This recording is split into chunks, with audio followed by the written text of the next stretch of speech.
Chapter 5. Energy. The control of a large force is the same principle as the control of a few men. It is merely a question of dividing up their numbers. Fighting with a large army under your command is no different from fighting with a small one. It is merely a question of instituting signs and signals. To ensure that your whole host may withstand the brunt of the enemy's attack and remain unshaken can be accomplished by maneuvers, direct and indirect. That the impact of your army may be like a grindstone dashed against an egg, this is effected by the science of weak points and strong. In all fighting, the direct method may be used for joining battle, but indirect methods will be needed in order to secure victory. Indirect tactics, efficiently applied, are inexhaustible as heaven and earth, unending as the flow of rivers and streams. Like the sun and moon, they end, but to begin anew. Like the four seasons, they pass away to return once more. There are not more than 5 musical notes, yet the combinations of these 5 give rise to more melodies than can ever be heard. There are not more than 5 base colors, blue, yellow, red, white, and black, yet in combination they produce more hues than can ever be seen. There are not more than 5 cardinal tastes, sour, acrid, salt, sweet, and bitter, yet their combinations yield more flavors than can ever be tasted.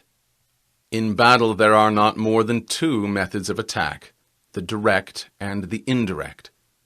Yet these 2 in combination give rise to an endless series of maneuvers.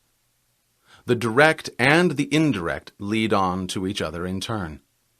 It is like moving in a circle. You never come to an end.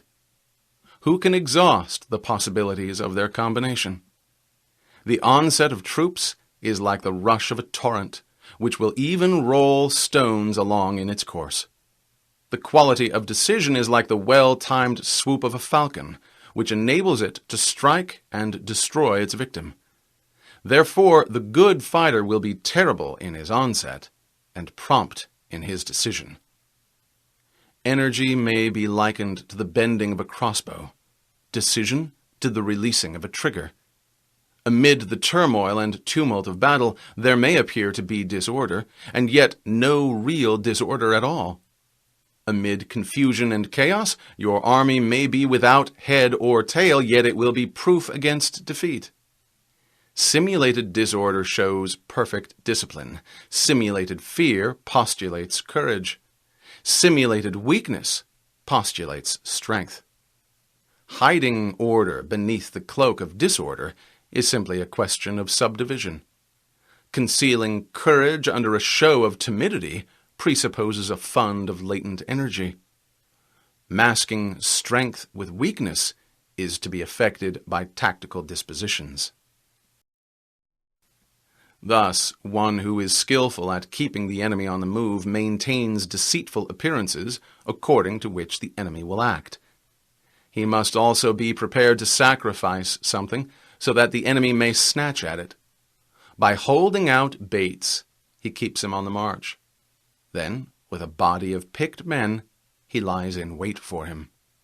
Sun Pin, a descendant of Sun Tzu, was a general in the Qi army when they marched against Wei, whose general was Pang Chuan, who happened to be a deadly personal enemy.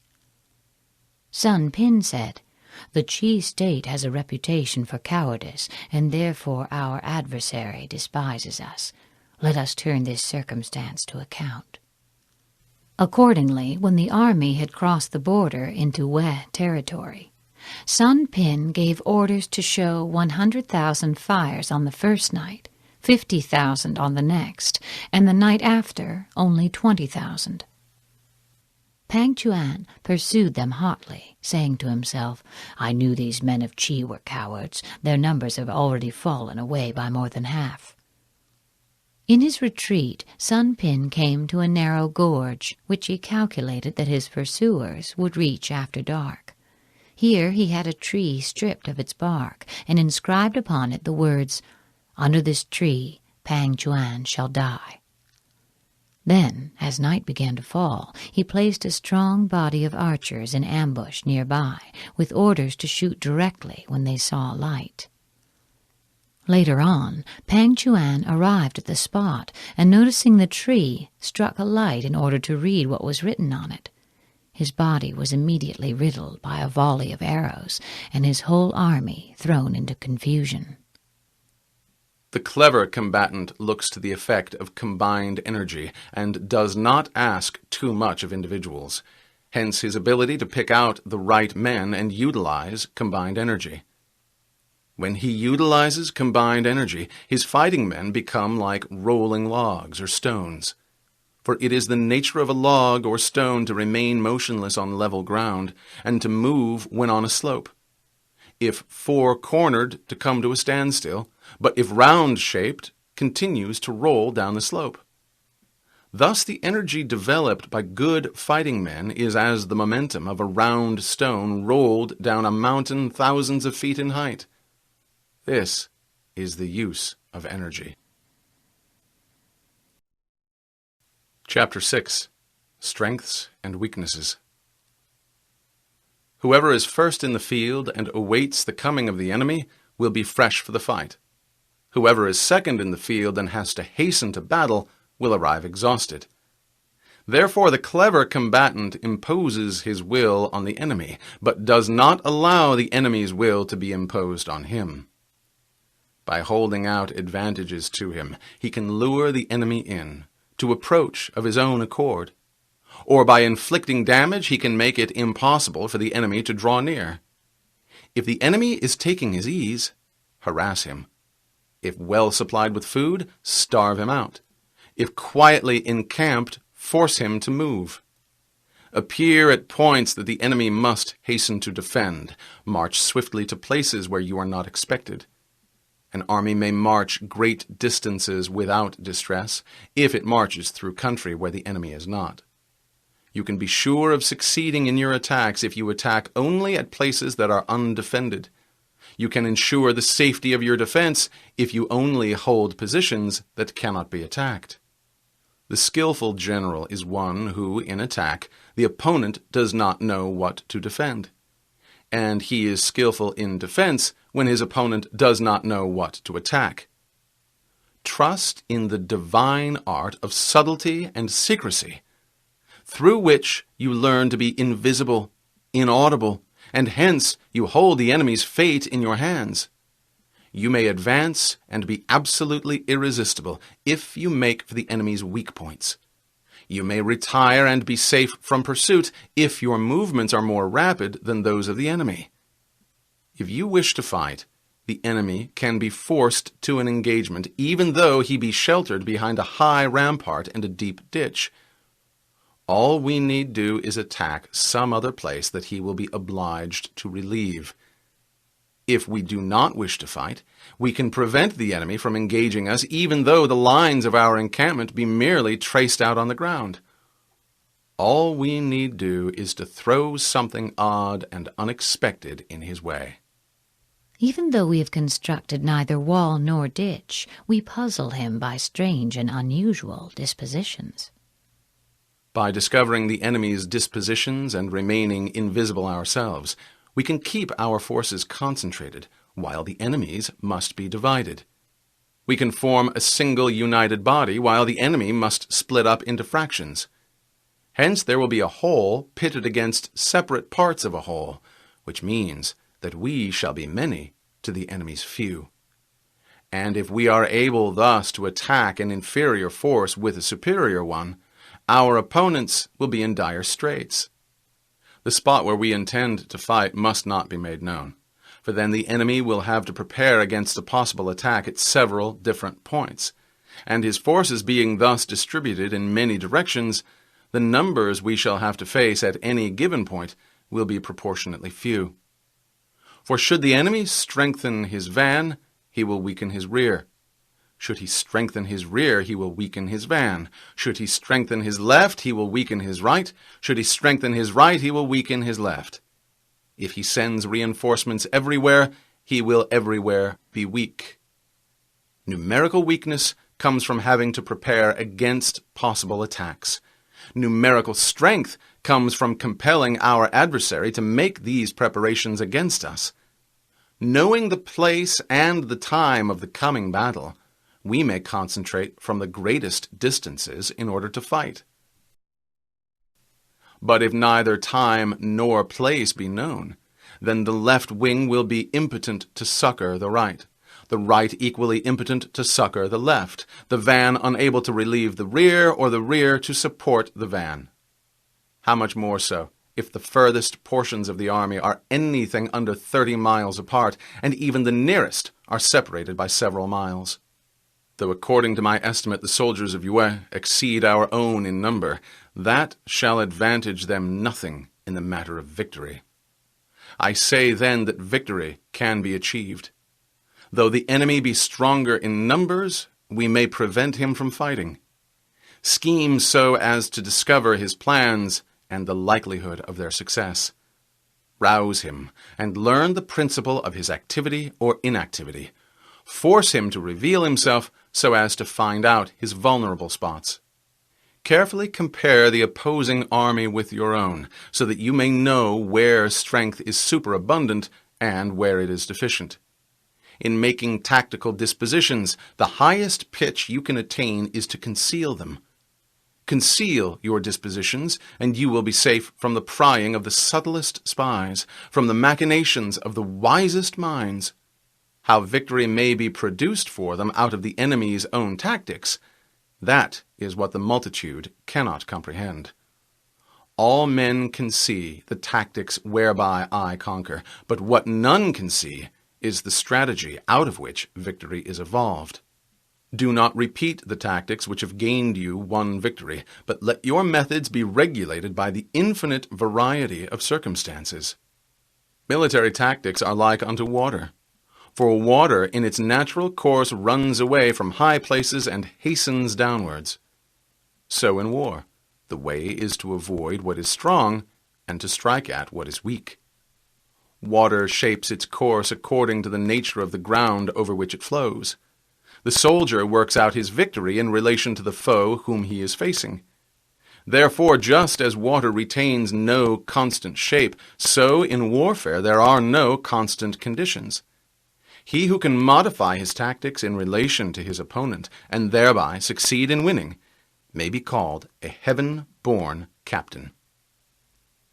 The 5 elements, water, fire, wood, metal, earth, are not always equally predominant.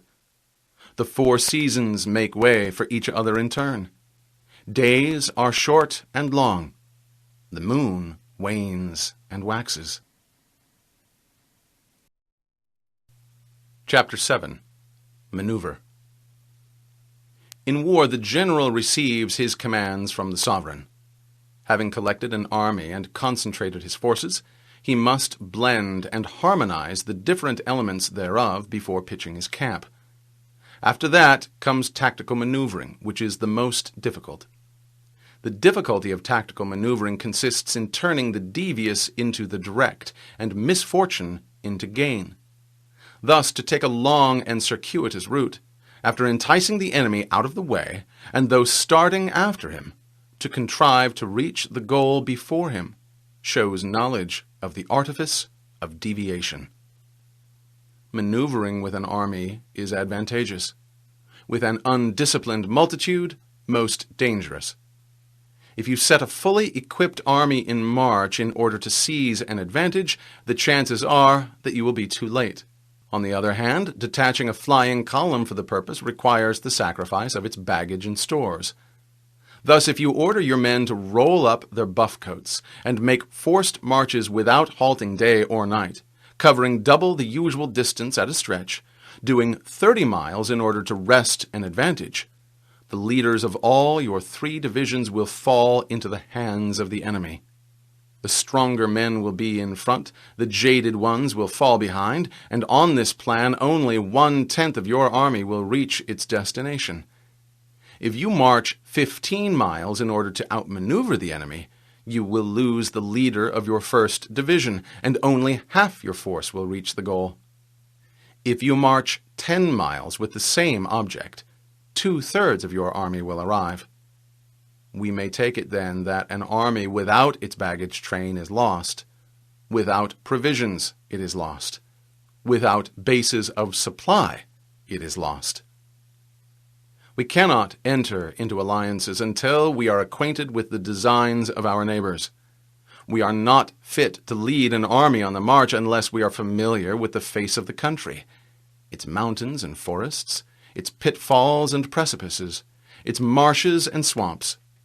We shall be unable to turn natural advantage to account unless we make use of local guides. In war, practice dissimulation and you will succeed. Whether to concentrate or to divide your troops must be determined by circumstances. Let your speed be that of the wind, your compactness that of the forest. In raiding and plundering be like fire, and in defense be as immovable as a mountain. Let your plans be dark and impenetrable as night, and when you move, fall like a thunderbolt. When you plunder the countryside, let the spoil be divided amongst your men. When you capture new territory, cut it up into allotments for the benefit of the soldiery. Ponder and deliberate before you make a move. He will conquer who has learned the art of deviation. This is the art of maneuvering. The Book of Army Management says, "On the field of battle, the spoken word does not carry far enough.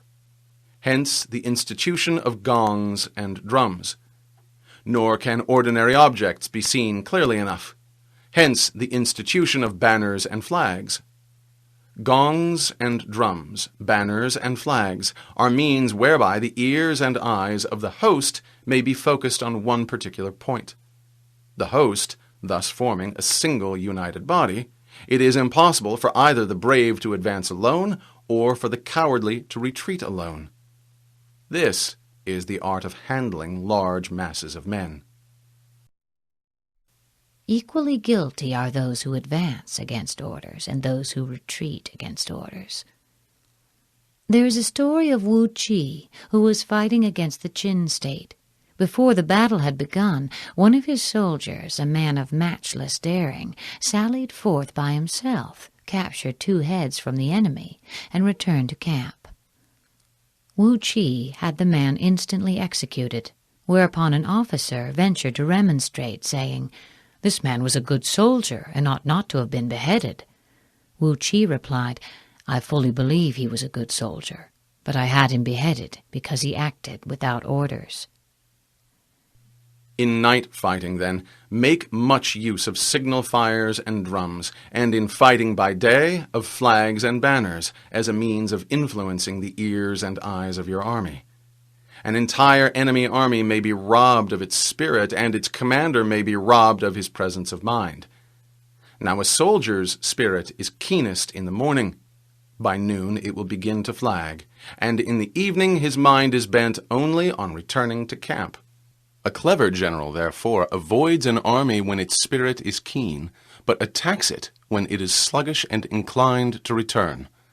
This is the art of studying moods. Disciplined and calm, to await the appearance of disorder and tumult amongst the enemy. This is the art of retaining self-possession. To be near the goal while the enemy is still far from it. To wait at ease while the enemy is toiling and struggling. To be well fed while the enemy is famished. This is the art of conserving one's strength. To refrain from intercepting an enemy whose banners are in perfect order. To refrain from attacking an army drawn up in calm and confident array. This is the art of studying circumstances. It is a military axiom not to advance uphill against the enemy, nor to oppose him when he comes downhill. Do not pursue an enemy who simulates flight. Do not attack soldiers whose temper is keen. Do not swallow bait offered by the enemy. Do not interfere with an army that is returning home. A man whose heart is set on home will fight to the death against any attempt to bar his way. When you surround an army, leave an outlet free, and do not press a desperate foe too hard. The object is to make him believe that there is a road to safety, and thus prevent his fighting with the courage of despair. After that, you may crush him. This is the art of warfare. Chapter 8. Tactical Variations. In war, the general receives his commands from the sovereign, collects his army, and concentrates his forces. When in difficult country, do not encamp. In country where high roads intersect, join hands with your allies. Do not linger in dangerously isolated positions. In hemmed-in situations, you must resort to stratagem. In desperate position, you must fight. There are some roads that one should not follow, some enemy armies that one should not assault, some towns that must not be besieged. No town should be attacked which, if taken, cannot be held, or if left alone, will not cause any trouble. There are positions that one should not fight for, and some commands from the sovereign that one should not necessarily obey. The general who thoroughly understands the advantages that accompany tactical variations knows how to handle his troops.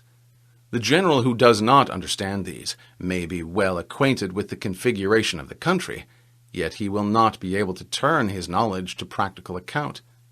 So the student of war who is unversed in the art of varying his plans, even though he is acquainted with seizing advantages, will fail to make the best use of his men. Hence, in the wise leader's plans, considerations of advantage and of disadvantage will be blended together. If our expectation of advantage is to be tempered in this way, we may succeed in accomplishing the essential part of our schemes. If, on the other hand, in the midst of difficulties we are always ready to seize an advantage, we may extricate ourselves from misfortune. If one wishes to extricate himself from a dangerous position, he must consider not only the enemy's ability to injure him, but also his own ability to gain an advantage over the enemy. If in his counsels these two considerations are properly blended, he shall succeed in liberating himself. Reduce the hostile chiefs by inflicting damage on them, make trouble for them, and keep them constantly engaged. Hold out hollow enticements, and make them rush to any given point. The art of war teaches us to rely not on the likelihood of the enemy's not coming, but on our own readiness to receive him.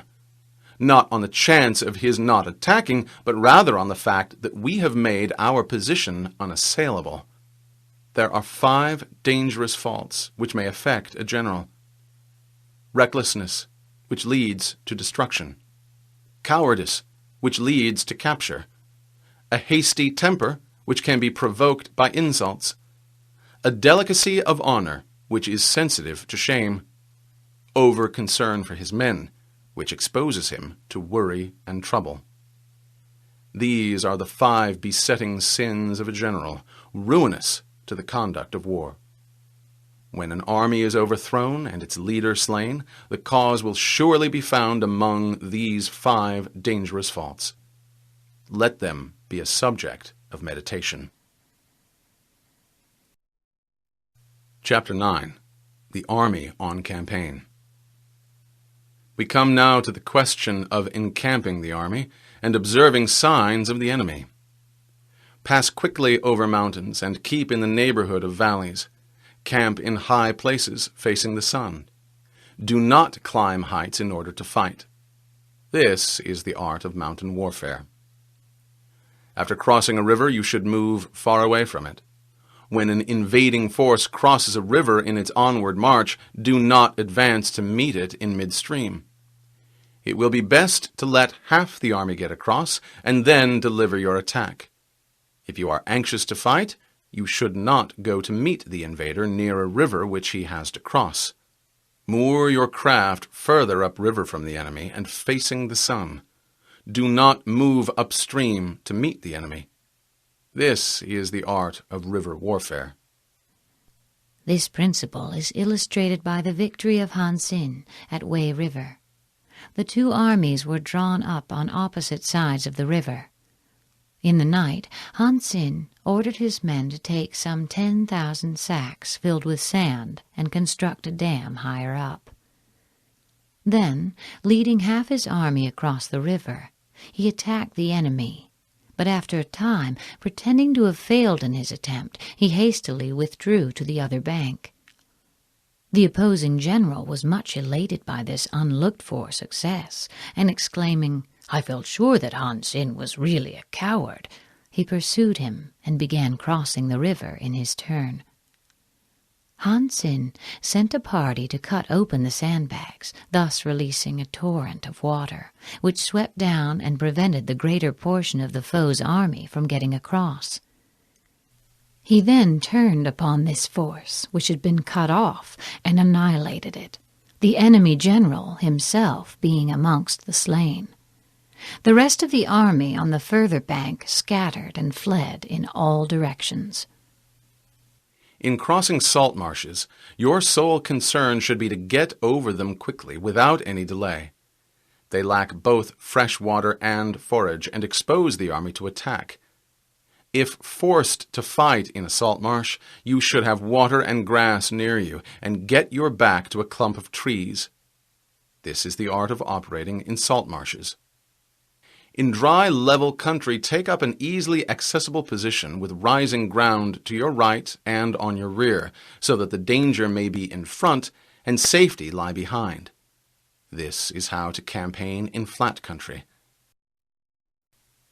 These are the 4 useful branches of military knowledge: fighting in mountains, rivers, marshes, and plains, that enabled the Yellow Emperor to vanquish 4 rival sovereigns. All armies prefer high ground to low and sunny places to dark. If you are careful of your men and camp on hard ground, the army will be free from disease of every kind, and this will spell victory. When you come to a hill or a bank, occupy the sunny side, with the slope on your right rear. Thus you will at once act for the benefit of your soldiers and utilize the natural advantages of the ground. When, in consequence of heavy rains up country, a river you wish to ford is swollen and flecked with foam, you must wait until it subsides.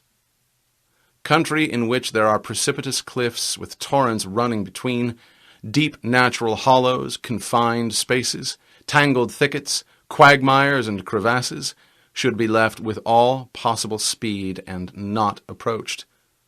While we keep away from such places, we should entice the enemy to approach them. While we face them, we should let the enemy have them on his rear.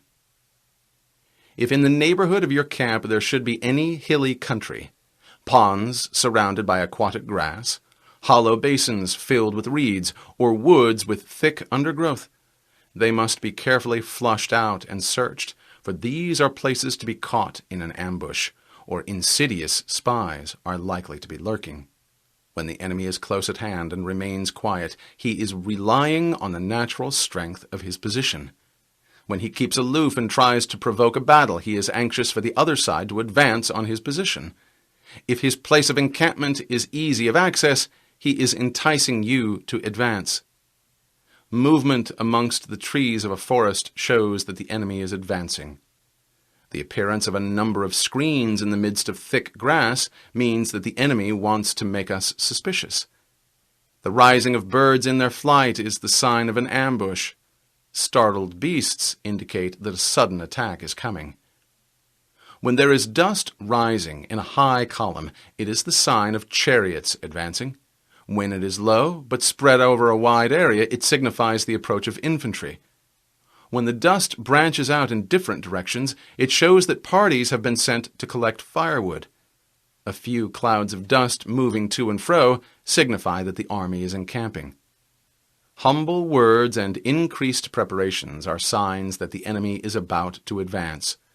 Violent language and driving forward as if to the attack are signs that he will retreat. This point is illustrated by the story of when the army of Yen was besieging the capital city of Qi. The Qi general openly said, My only fear is that the Yen army may cut off the noses of their Qi prisoners and place them in the front rank to fight against us. That would be the undoing of our city." The other side, being informed of this speech, at once acted on the suggestion. But those within the city were enraged at seeing their fellow countrymen thus mutilated, and fearing only lest they should fall into the enemy's hands, were nerved to defend themselves more obstinately than ever. Once again the Qi general allowed spies to report his words to the enemy. "What I dread most is that the men of Yen may dig up the ancestral tombs outside the town, and by inflicting this indignity on our forefathers, cause us to become faint-hearted." Immediately the besiegers dug up all the graves and burned the corpses lying in them.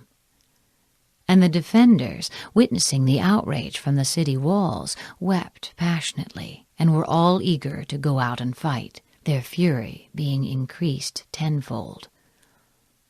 The Qi general knew then that his soldiers were ready for any enterprise. But instead of a sword, he himself took a mattock in his hands, and ordered others to be distributed amongst his best warriors, while the ranks were filled up with their wives and concubines. He then served out all the remaining rations and bade his men eat their fill. The actual soldiers were told to keep out of sight, and the walls were manned with the old and weak men and with women. This done, envoys were dispatched to the enemy's camp to arrange terms of surrender, whereupon the Yen army began shouting for joy. The Qi general also collected 20,000 ounces of silver from the people, and got the wealthy citizens of the besieged city to send it to the Yen general with the prayer that when the town capitulated, he would not allow their homes to be plundered or their women to be maltreated. The Yen general, in high good humor, granted their prayer, but his army now became increasingly slack and careless. Meanwhile, the Qi got together 1,000 oxen, decked them with pieces of red silk, painted their bodies dragon-like with colored stripes, and fastened sharp blades on their horns and well-greased reeds on their tails. When night came on, they lighted the ends of the reeds and drove the oxen through a number of holes he had pierced in the walls, backing them up with a force of 5,000 picked warriors. The animals, maddened with pain, dashed furiously into the enemy's camp, where they caused the utmost confusion and dismay, for their tails acted as torches, showing up the hideous patterns on their bodies, and the weapons on their horns killed or wounded any with whom they came into contact. In the meantime, the band of 5,000 had crept up with gags in their mouths, and now threw themselves on the enemy. At the same moment a frightful din arose in the city itself, all those that remained behind making as much noise as possible by banging drums and hammering on bronze vessels, until heaven and earth were convulsed by the uproar. Terror-stricken, the Yen army fled in disorder, hotly pursued by the men of Qi, who succeeded in slaying their general, and the Qi succeeded in the recapture of some 70 cities which had belonged to their state. When the light chariots come out first and take up a position on the wings, it is a sign that the enemy is forming for battle. Peace proposals unaccompanied by oaths and hostages indicate a plot. When there is much running about and the soldiers fall into rank, it means that the critical moment has come. When some are seen advancing and some retreating, it is a lure. When the soldiers stand leaning on their spears, they are faint from want of food. If those who are sent to draw water begin by drinking themselves, the army is suffering from thirst. If the enemy sees an advantage to be gained and makes no effort to secure it, the soldiers are exhausted. If birds gather on any spot, it is unoccupied. Clamor by night signifies nervousness. If there is disturbance in the camp, the general's authority is weak. If the banners and flags are shifted about, sedition is afoot. If the officers are angry, it means that the men are weary. When an army feeds its horses with grain and kills its cattle for food, and when the men do not hang their cooking pots over the campfires, showing that they will not return to their tents, you may know that they are determined to fight to the death. The sight of men whispering together in small knots or speaking in subdued tones points to disaffection amongst the rank and file. Too frequent rewards signify that the enemy is at the end of his resources. Too many punishments betray a condition of dire distress. To begin by bluster, but afterwards to take fright at the enemy's numbers, shows a supreme lack of intelligence. When envoys are sent with compliments in their mouths, it is a sign that the enemy wishes for a truce. If the enemy's troops march up angrily and remain facing ours for a long time without either joining battle or taking themselves off again, the situation is one that demands great vigilance and circumspection. It may be a ruse to gain time for an unexpected flank attack or the laying of an ambush. If our troops are no more in number than the enemy, that is amply sufficient. It only means that no direct attack can be made. The thing to do is simply to concentrate all our available strength, keep a close watch on the enemy, and obtain reinforcements. He who exercises no forethought but makes light of his opponents is sure to be captured by them. If soldiers are punished before they have grown attached to you, they will not prove submissive, and unless submissive, they will be practically useless. If, after the soldiers have become attached to you and punishments are not enforced, they will still be useless. Therefore, soldiers must be treated in the first instance with humanity, but then kept under control by means of iron discipline. This is a certain road to victory. If in training soldiers commands are habitually enforced, the army will be well disciplined. If not, its discipline will be bad. If a general shows confidence in his men but always insists on his orders being obeyed, the gain will be mutual. This is the end of the CD. The program continues on the next CD.